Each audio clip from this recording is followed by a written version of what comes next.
Assalamu alaikum. My name is Muqsit Aziz and I welcome you to Gohar Publishers.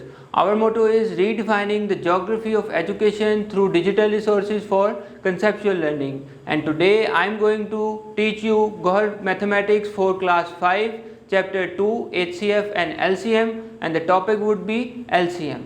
जी तो चलते हैं topic की तरफ, लीस्ट कॉमन मल्टीपल। जैसे कि हमने पिछले टॉपिक में देखा कि वो HCF था, हाईएस्ट कॉमन फैक्टर। आपने पहले पढ़ा होगा कि फैक्टर्स क्या होते हैं और मल्टीपल्स क्या होते हैं। फैक्टर्स एक नंबर जितनी डिफरेंट तरीके से लिखा जा सकता है वो फैक्टर्स कहलाते हैं, और मल्टीपल उस कोई भी नंबर उसके आगे जितना भी आप मल्टीप्लाई करते जाएं वो एक मल्टीपल आपके पास नंबर निकलेंगे। तो LCM को फाइंड आउट करने के लिए हमारे पास दो तरीके हैं, एक LCM बाय प्राइम फैक्टराइजेशन है और दूसरा LCM बाय डिवीजन मेथड है। तो सबसे पहले स्टार्ट करते हैं LCM बाय प्राइम फैक्टराइजेशन।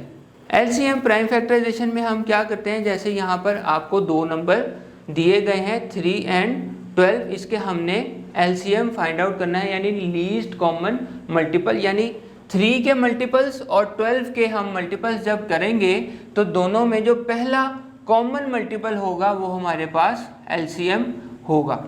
लेकिन इसको फाइंड आउट करने के लिए हम इन दोनों के प्राइम फैक्टर्स कर लेते हैं। 3 का तो फैक्टराइजेशन 3 ही रहेगी, 12 की आपके पास फैक्टराइजेशन ये आ गई प्राइम फैक्टराइजेशन।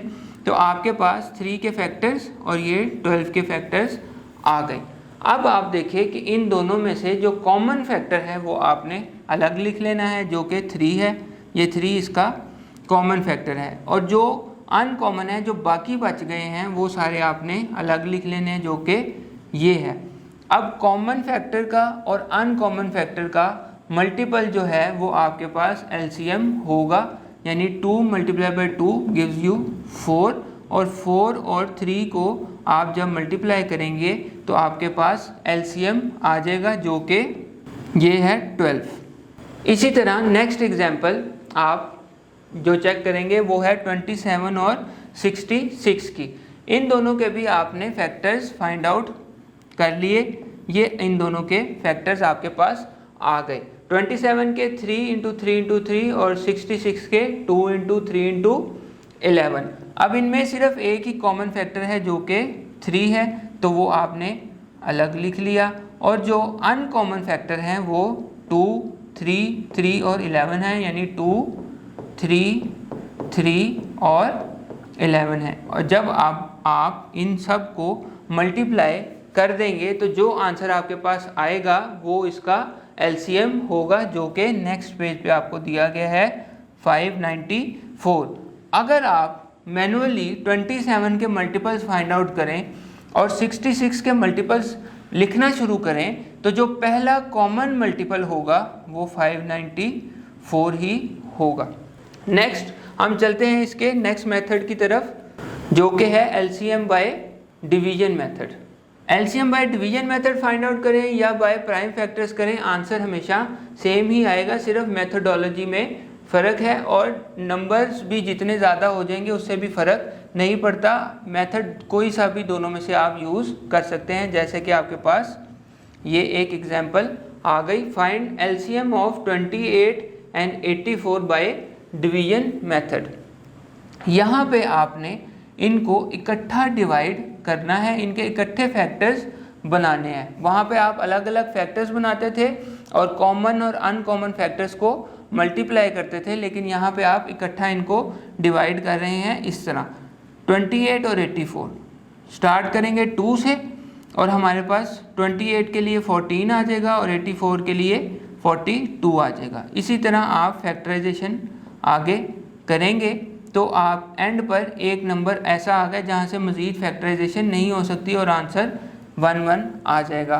तो जितने भी आपके पास ये फैक्टर्स यहाँ पर लिखे होंगे, इनका जब आप मल्टीपल करेंगे तो आपके पास जो आंसर आएगा वो आएगा LCM, और जो कि है ये इस केस में जो कि है 84। आप किसी दूसरे छोटे नंबर का भी फॉर एग्जांपल कर सकते हैं, और अगर 2 से ज़्यादा नंबर भी हों तो आप 3 नंबर्स का भी यहाँ पर एलसीएम फाइंड आउट इसी तरीके से करेंगे।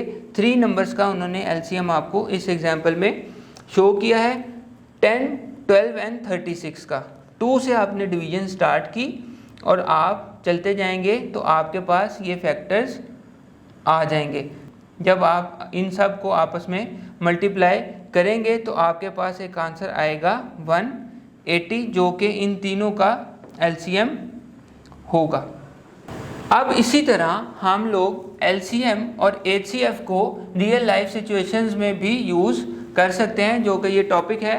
तो हम एक एग्जांपल इसकी देख लेते हैं जिसमें एचसीएफ भी हम फाइंड आउट करें और एलसीएम भी, या जो भी दोनों में से आपको यहाँ पर सूटेबल लगे वो हम फाइंड आउट करेंगे।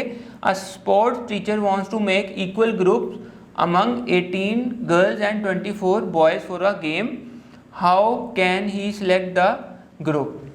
अब एक टीचर ने 18 लड़कियां और 24 लड़कों का जो है वो ग्रुप्स बनाने हैं, तो इक्वल ग्रुप्स में कितनी लड़कियां और कितने लड़के आएंगे वो किस तरह इनको पता लगेगा, तो वो हम फाइंड आउट करेंगे। एचसीएफ से हाईएस्ट कॉमन फैक्टर किस तरह उनको इक्वली हम डिवाइड कर सकते हैं, तो हम 18 और 24 का एचसीएफ फाइंड आउट करेंगे तो हमारे पास उनका जो है वो नंबर आ जाएगा। तो कॉमन फैक्टर्स हमारे पास निकले हैं यहाँ पर, एचसीएफ जो है वो निकला है 6, तो यानी 6 ग्रुप्स बन सकते हैं। अब 6 ग्रुप्स में कितने लड़कियां और कितने लड़के आएंगे, तो इन नंबर्स को आप 6 से डिवाइड कर दें तो नंबर ऑफ गर्ल्स और नंबर ऑफ बॉयज़ आपके पास आ जाएंगे। ग्रुप्स की तादाद हमने एचसीएफ से फाइंड आउट की और उस एक ग्रुप में कितनी लड़कियां और कितने लड़के होंगे उसके लिए हमने उनको उस एचसीएफ से डिवाइड कर दिया, तो हमारे पास number of girls and number of boys in each group आ गए हैं। उम्मीद है आपको ये टॉपिक समझ आ गया होगा। अब मिलेंगे नेक्स्ट वीडियो में नेक्स्ट टॉपिक के साथ, तब तक अपना ख्याल रखिएगा। अल्लाह हाफ़िज़।